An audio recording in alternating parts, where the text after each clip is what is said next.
L'outil rectangle arrondi possède deux modes de dessin. Le premier est le mode d'après diagonale, sélectionné par défaut. Cliquez une fois pour insérer le premier coin du rectangle et cliquez à nouveau pour placer le coin opposé.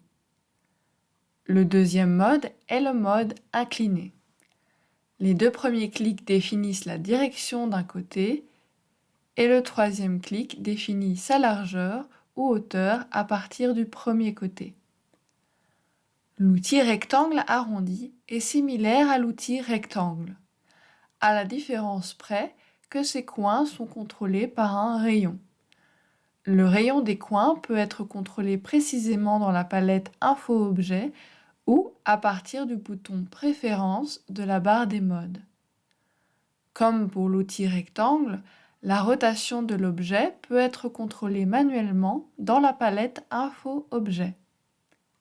Une autre différence entre ce type de rectangle et un rectangle normal est le point de contrôle supplémentaire flottant au-dessus de la surface du rectangle. Ce point de contrôle peut être déplacé manuellement avec un retour visuel immédiat des changements appliqués au coin.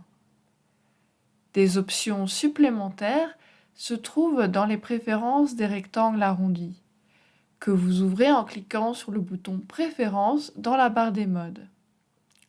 Dans cette boîte de dialogue, vous pouvez contrôler le style des coins et leurs rayons. Chaque coin d'un rectangle arrondi est composé en réalité de deux coins où les arcs commencent et se rencontrent de façon tangente.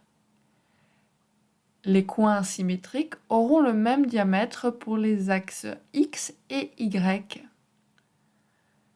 Les coins proportionnels se redimensionneront en fonction de la longueur et de la largeur du rectangle arrondi lui-même.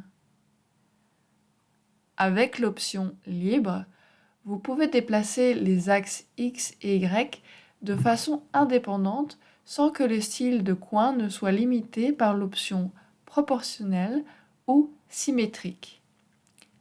L'outil rectangle arrondi vous permet de créer rapidement et facilement cette forme utilisée fréquemment.